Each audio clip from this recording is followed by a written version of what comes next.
കൊല്ലം കരുനാഗപ്പള്ളിക്ക് സമീപം അടിഞ്ഞത്. നേരത്തെ പഞ്ചായത്ത് പ്രസിഡന്റ് പറഞ്ഞത് പ്രകാരമാണെങ്കിൽ അവിടെ 8 കുടുംബങ്ങളെ ഇതിനോടകം തന്നെ മാറ്റി കാര്യങ്ങൾ പറഞ്ഞ് മനസ്സിലാക്കി അവരെ ബന്ധുവീടുകളിലടക്കം മാറ്റുകയും ചെയ്തിട്ടുണ്ട്. ഇനി കൂടുതൽ കണ്ടെയ്നറുകൾ അടിയാനുള്ള ഒരു സാധ്യത കൂടി അവിടെ ഇല്ലേ ലിജോ? കാരണം കാറ്റിന്റെ ഒരു വേഗതയൊക്കെ അനുസരിച്ചും പോകുന്ന ദിശയൊക്കെ നോക്കുകയാണെങ്കിൽ കൊല്ലത്ത് കൂടുതൽ കണ്ടെയ്നറുകൾ അടിയാനുള്ള ഒരു സാധ്യത ഉണ്ടെന്നാണ് മനസ്സിലാക്കുന്നത്. അങ്ങനെയാണെങ്കിൽ ഏതൊക്കെ തീരങ്ങളിൽ ഇത്തരത്തിലുള്ള ഒരു ജാഗ്രതാ നിർദ്ദേശം നൽകിയിട്ടുണ്ട്? അതിനുള്ള മുൻകരുതലുകളൊക്കെ എങ്ങനെയാണ് അവിടെ എടുത്തിട്ടുള്ളത്?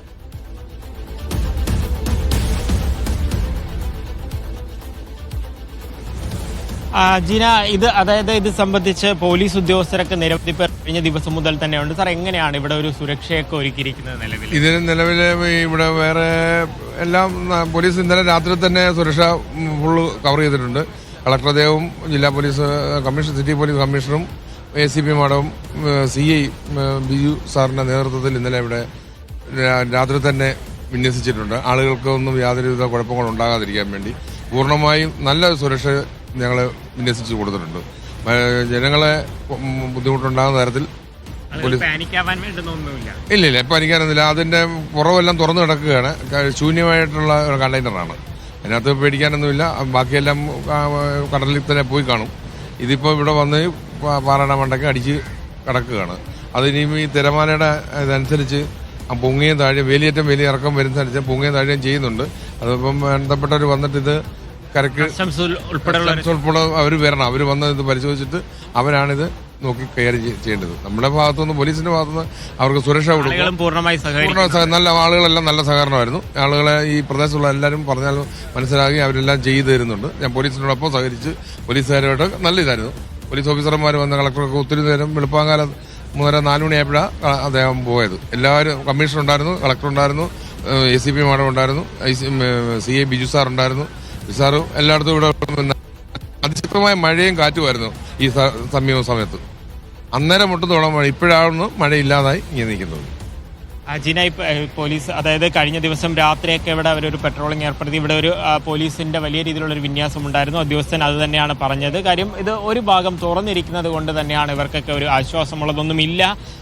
ഒരുപക്ഷെ സുരക്ഷിതമാണ് എന്നുള്ളൊരു വിലയിരുത്തലിന്റെ ഒരു പ്രധാന കാരണം അത് തന്നെയാണ്. ഈ ഒരു ആശങ്കയ്ക്ക് ഒരു കാരണമെന്ന് പറയുന്നത് ഈ അപകടകരമാകുന്ന രീതിയിലുള്ള വസ്തുക്കൾ ഉണ്ടായിരുന്ന 13 കണ്ടെയ്നറുകൾ ഉണ്ടായിരുന്നു എന്ന് പറയുന്നത്. കഴിഞ്ഞ ദിവസം ദുരന്ത നിവാരണ അതോറിറ്റി തന്നെ പറഞ്ഞിരിക്കുന്നതെന്ന് പറയുന്നത് അതിനകത്ത് കാൽസ്യം കാർബൈഡ് പോലെയുള്ള വസ്തുക്കളായിരുന്നു ഉണ്ടായിരുന്നത്. അതിന്റെ ഒരു പ്രശ്നം എന്ന് പറയുന്നത് ഒരുപക്ഷെ അത് ഈ കടൽ വെള്ളവുമായി ചേർന്ന് കഴിഞ്ഞാൽ ഒരു രാസപ്രവർത്തനം ഉണ്ടാവുകയും അതിനെ തുടർന്ന് ഒരു അസറ്റ്ലീൻ വാതകം പുറപ്പെടുവിക്കുകയും ചെയ്യും. അത്തരത്തിലേക്ക് ഒരു അവസ്ഥയിലേക്ക് പോകുമോ എന്നുള്ളത് തന്നെയാണ് പ്രധാനമായിട്ടും ഒരു ആശങ്കയായിട്ട് പറയുന്നത്.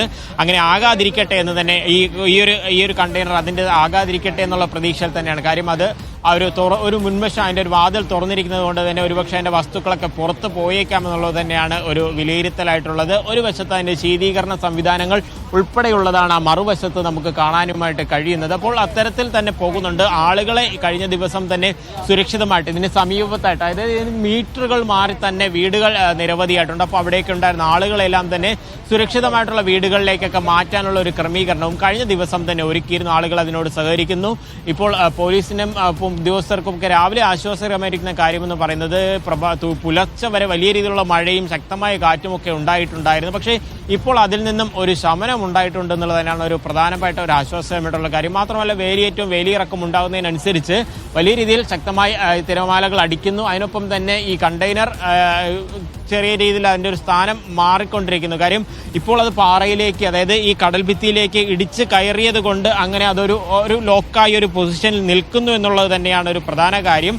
പക്ഷെ അതിനെ ഒന്ന് എവിടെയെങ്കിലും പിടിച്ചൊന്ന് ബന്ധിപ്പിക്കുന്നതിന് വേണ്ടിയിട്ടോ മറ്റു കാര്യങ്ങൾക്കോ ഒന്നും ഇതുവരെയും ഈ കഴിഞ്ഞിട്ടില്ല. കാര്യം അതിന് ഇനി കസ്റ്റംസിന്റെ ഉൾപ്പെടെ ഭാഗത്തു നിന്നുള്ള കൃത്യമായിട്ട് ഉദ്യോഗസ്ഥർ ഇവിടെ എത്തി പരിശോധന നടത്തി അവരുടെ നേതൃത്വത്തിൽ വേണം അത്തരത്തിലുള്ള കാര്യങ്ങളൊക്കെ ചെയ്യാൻ. അതുകൊണ്ട് തന്നെയാണ് ഈ പോലീസ് ഉദ്യോഗസ്ഥർക്ക് ഒരു സംരക്ഷണം ഒരുക്കുക, ആളുകൾ ഇങ്ങോട്ടേക്ക് വരുന്നതിൽ, അതായത് ഇതിനടുത്തേക്ക് പോകുന്നതിലൊക്കെ ഒരു നിയന്ത്രണം വരുത്തുക എന്നുള്ളൊരു കാര്യമാണ് ഇപ്പോൾ പോലീസ് ഉദ്യോഗസ്ഥർക്ക് ചെയ്യാൻ കഴിയുക. ജില്ലാ ഭരണകൂടത്തിന്റെ ഭാഗത്ത് നിന്നും മറ്റു നടപടികൾ അപ്പോൾ അതിന് കൃത്യമായി കാര്യം ഈ MSC എൽസ 3 എന്ന് പറയുന്ന കപ്പലാണ് ഈ അപകടത്തിൽ, അതായത് ഈ അറബിക്കടലിലേക്ക് മുങ്ങിത്താണത്. മറ്റൊരു കാര്യം, അതായത് ഈ അറബിക്കടലിലേക്ക് മുങ്ങിത്താണത് മറ്റൊരു കാര്യം എന്ന് പറയുന്നത് MSC എന്ന് അറിയുന്നത് പോലെ തന്നെ ലോകത്ത് തന്നെ ഏറ്റവും പ്രധാനപ്പെട്ട ഒരു കാർഗോ ഇത്തരത്തിൽ കൊണ്ടുപോകുന്ന ഒരു കപ്പൽ ഉള്ള ഒരു ഇത് തന്നെയാണ്. അവർ ഇതിന്റെ കാര്യം എന്താണ്, ഇത്തരത്തിലൊരു അപകടത്തിലേക്ക് പോകേണ്ടുന്ന ഒരു കാര്യമെന്നൊന്നും വ്യക്തമാക്കിയിട്ടില്ലെങ്കിൽ പോലും ഇപ്പോൾ ഇവിടെ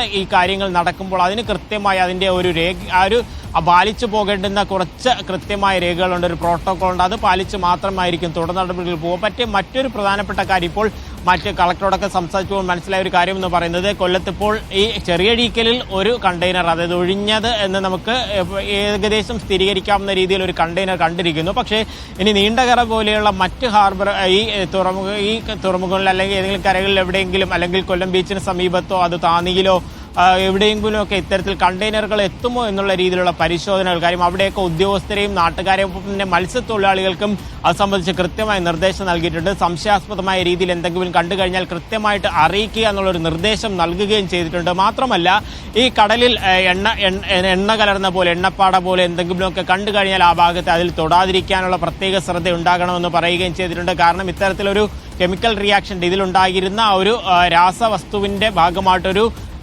രാസപ്രവർത്തനം നടക്കുകയും അത്തരത്തിൽ ഒരു പ്രശ്നത്തിലേക്ക് പോയി കഴിഞ്ഞാൽ അത് ഗുരുതരമായ ആരോഗ്യ പ്രശ്നങ്ങളിലേക്ക് പോകും. അതുകൊണ്ട് തന്നെയാണ് അത്തരത്തിലുള്ള കാര്യങ്ങളിലേക്കൊന്നും ആളുകൾ ഇത് കടക്കരുത് എന്ന് പ്രധാനമായി പറയുകയും ചെയ്തിരിക്കുന്നത്. അപ്പോൾ എന്തായാലും പോലീസിന്റെ രീതിയിൽ വലിയ ക്രമീകരണങ്ങൾ ഒരുക്കിക്കൊണ്ട്, സുരക്ഷാ ക്രമീകരണങ്ങൾ ഉൾപ്പെടെ ഒരുക്കിക്കൊണ്ട് ഇവിടെ ഇത്തരത്തിൽ ഈ കണ്ടെയ്നർ ഉള്ള സ്ഥലത്ത് തന്നെ ഇപ്പോൾ ഉണ്ട്. കഴിഞ്ഞ ദിവസം രാത്രി, അതായത് പഞ്ചായത്ത് പ്രസിഡന്റ് പറഞ്ഞതനുസരിച്ച് 10:30 വിവരം അറിയുന്നു, 11 മണിയോടുകൂടെ ഇവിടെ ഉദ്യോഗസ്ഥർക്ക് എത്തുന്നു. പുലർച്ചെ വരെയും കാര്യം അത്രത്തോളം കാര്യം ആളുകളുടെ സുരക്ഷയും ഒക്കെ ബാധിക്കുന്ന ഒരു വിഷയമായതുകൊണ്ട് തന്നെ കളക്ടറുടെ നേതൃത്വത്തിലും സിറ്റി പോലീസ് കമ്മീഷണറുടെ നേതൃത്വത്തിലും ഒക്കെ പുലർച്ചെ വരെ ആളുകൾ ഇവിടെ ഉണ്ടായിരിക്കുകയും ചെയ്തിട്ടുണ്ടായിരുന്നു. അതായത് ശനിയാഴ്ച അപകടത്തിൽപ്പെടുന്നു, ഞായറാഴ്ച രാവിലെയോടുകൂടെ ആ കപ്പൽ പൂർണ്ണമായും മുങ്ങിത്താഴുന്നു. അതിനുശേഷം ഞായറാഴ്ച രാത്രി 10:30 ചെറിയഴീക്കലിൽ അതിന്റെ ആദ്യ കണ്ടെയ്നർ കണ്ടെത്തുകയും ചെയ്തിട്ടുണ്ടായിരുന്നു. ഈ കപ്പലിൽ 24 പേരായിരുന്നു ഉണ്ടായിരുന്നത്, ക്യാപ്റ്റൻ ഉൾപ്പെടെയുള്ളവർ. അവരെല്ലാം തന്നെ സുരക്ഷിതമായിട്ട് അവരെ എടുക്കാനും ആശുപത്രിയിലേക്കൊക്കെ മാറ്റാനും കഴിഞ്ഞിട്ടുണ്ടെന്നുള്ളത് തന്നെയാണ്